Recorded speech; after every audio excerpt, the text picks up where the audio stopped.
So I'm willing to admit that my coverage of the Wuthering Waves 2.3 update could have been more extensive and with a better thumbnail to boot, but I'm planning on correcting that issue right now. Truthfully, I originally wanted to use this week's video to make up a review of Genshin Impact's latest story quest, but I think giving myself a little bit more time to refine that while this is the freshest thing on the brain is probably a good thing. 2.3 was kind of a filler patch with extra rewards, and Wuwa's pattern does seem to alternate between mostly filler patches and more important progression, so let's see how that pattern holds up. I'm not really going to talk about if the new content is good or bad per se. It's too early to say that, but for now, I just want to talk about what's here. As tends to be the norm for Wuwa at this point, every other update comes with a new area of the map to explore, and now we're getting to the city of Castrum Septimon.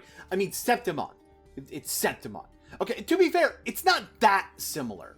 One is based on the Roman Colosseums, the other is a modern Italian sports arena though, so you can see where the parallels come into play. There were several in-universe commercials played during the special programs during downtime as well, which feels very Zenless Zone Zero of them, especially in relation to ZZZ's opening loading screen, which I think is a good immersive thing and really sets the light and fun competitive tone that the environment is looking for quite well. This, of course, will help to serve to contrast the darker tones that the main quest seems to want to take us down in this region very well, with the main quest centering around basically the entire conceit behind the set Battle Bond and MTG. In 2018, Magic released a set where the entire flavor was that it took place on the plane of Kylam with the Arena of Valor's Reach, which held 2-on-2 gladiatorial combat. This is something I've noticed that Wuwa will do. Even though they do a good job of creating their own stories and using these conceits, they do often seem to pull concepts from somewhere else as a baseline for their ideas. And it's not like they don't admit that they take inspiration from what other people are doing, so there's probably nothing wrong with it, but I do think it's worth noting why it might be so common to say that they've clearly taken inspiration from something. And to be honest, Battlebond's a pretty good pull. I used it in my D&D campaign, so I'm not one to talk. But there's reasons that this conceit would be used, of course. For one, the goal involving looking for Cartithia, given her goal to become stronger than us, making sense to arrive with combat being the name of the game, and the 2v2 nature of it gives more room to introduce new characters, like Lupa, who apparently becomes our partner, but might secretly be the antagonist of the whole thing, but she's going to be playable, so it's definitely going to be more complicated than that. Which, of course, now brings us to the characters releasing themselves. It appears that the first half of the banner for 2.4 is going to be Cartithia and her signature weapon, while the second half is going to be Lupa and hers. This section is going to have admittedly a lot less detail depending on how soon more full kits come out, but here's what I can say for certain. The main thing that I can say for sure is that Cartithia has two forms, one of which appears to be able to walk on water. Wait, isn't this how the exploration power creep started with Genshin? Like, I do have to point that out. Between this, Cantarella's swim speed, and even Brant's aerial attacks having forward momentum effects similar to Zhao, there is some movement power creep starting to happen in Wuwa. And while it's less severe than what we've seen thus far in Genshin, Wuwa also is about 4 years younger than Genshin, and this matches up with the movement power creep that was happening during that time in Genshin as well. To be honest, I think I want to see how this pattern continues and make a video later on the subject, but I do think it's worth noting that we're continuing to see more characters with advanced exploration options in Wuthering Waves attached to new 5-star characters. Anyway, as a lot of people expected, Cartithia also works with air erosion, although it was stated that some abilities actually apply it as well.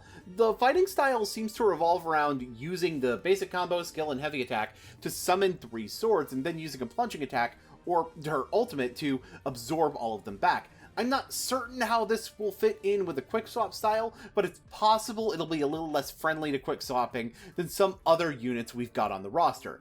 I'm only left to speculate, but I think it's possible that she'll have some similarity to Phoebe, since her stance change ultimate is a more permanent thing, with one form primarily being about using air erosion and the other being about applying it. In the second half, we'll be getting Lupa, who is a spear-wielding wolf lady.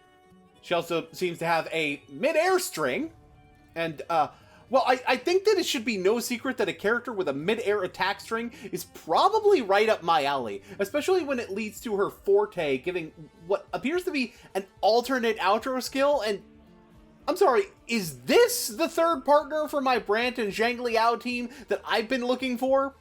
We know her ult provides an off-field buff and stagger reduction, so it really sounds like she would go good with what I'm doing based off this alone.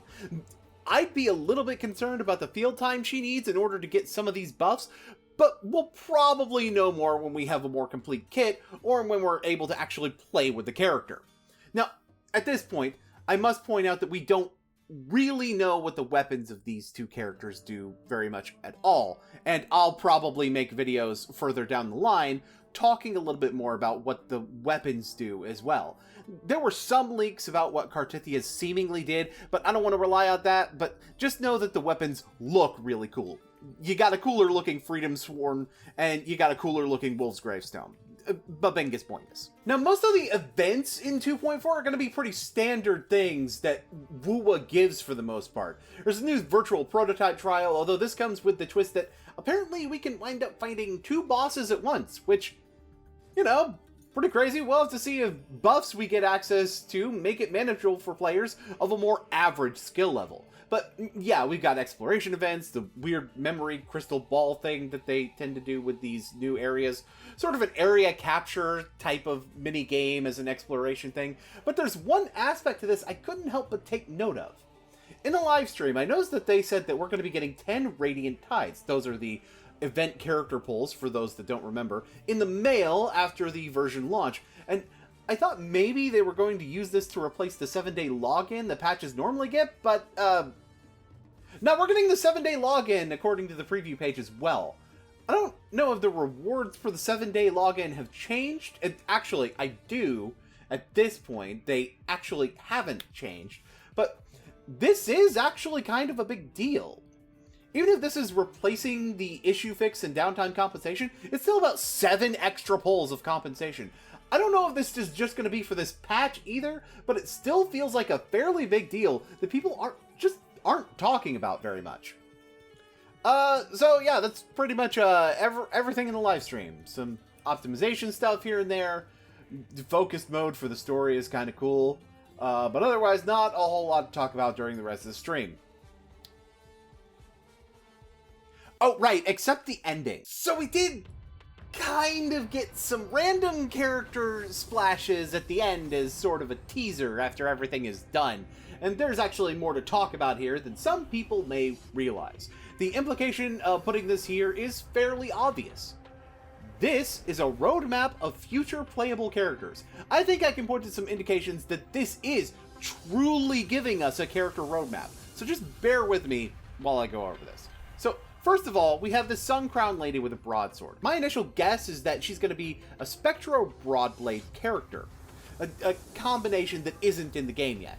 We did also see her briefly officiating the tournament we're going to be in during the main quest, so it stands to reason that this is more than just giving us secret character art of people that we haven't met. This person was shown in this stream already, so putting her here is an indication of importance rather than a simple preview of what we'll see later. Next, we have a girl with blue hair with a giant ring. Based on the way she's dressed, she's also going to be, to some degree, part of the Septimont storyline. Although, based on not seeing her in the story trailer, I don't think she's showing up in a major featured role in the 2.4 story. Unless, of course, maybe she's the partner of the Sun Crown Lady. You got like a sun and moon thing going on. That has potential. The third character is one that we already know. This is Fraxidus Overseer Frolova, and this is the biggest proof that this is talking about future playable characters, because otherwise there is no reason to highlight Frolova, and she was all over the story trailer for 2.4. This wouldn't be the first game to make members of the bad guy team playable in terms of gacha. The fourth character is perhaps one that is the most shocking things that we've seen in the entirety of this whole stream. A male character. He appears to have a direct connection to nature, but interestingly has a camera as well. One theory on what that means is that he could just plain be a cameraman for the tournament, but notice how his style of dress doesn't really match up with the rest of Renacita very well. What I'm seeing from later characters will explain what I'm seeing from this more, but I think this guy isn't linked to Renacita at all. The 5th character here, for example, doesn't look like she's from Renacida.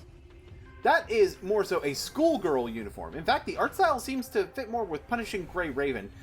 And I'm not familiar enough with that game to really say if this is a crossover, but if it's not, that style may also be fitting for the New Federation, which we have reason to believe is where most of 3.0's story is likely to take place.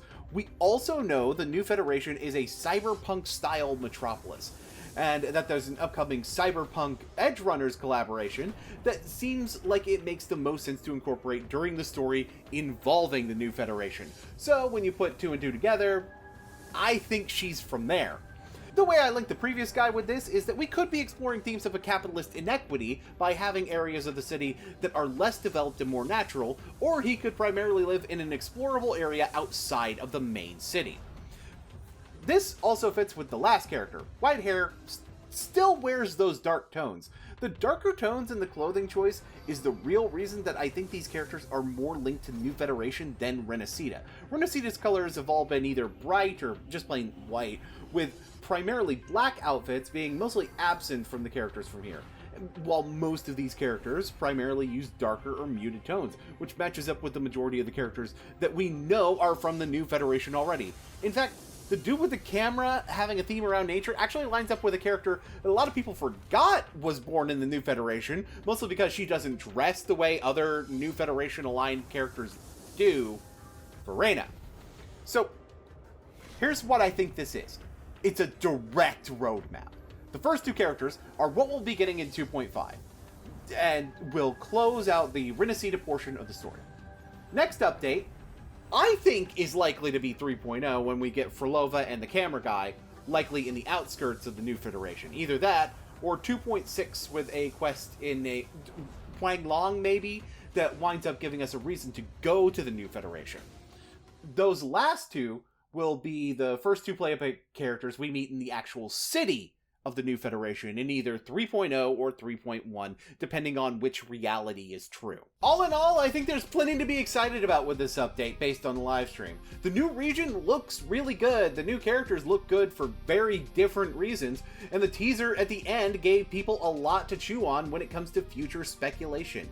If there was anything to disappoint, it was probably the fact that we don't have any rerun banners for this update, but considering we just got all the rerun banners, I don't know, I think that's fine. I would like to see a little bit of slowdown on the new characters in the future as the roster gets a little bit more full, but I don't think we're at the point where that's really much of a concern either. But, what do you think? Are you angry that Dawei didn't give you his left kidney? Is there anything else in the livestream that got you hyped that I didn't really talk about? Let me know how much of a furry I am for wanting to play Lupa in the comments, and be sure to leave a like on your way out. But, until next time, this is the effin' Boonslayer, signing out.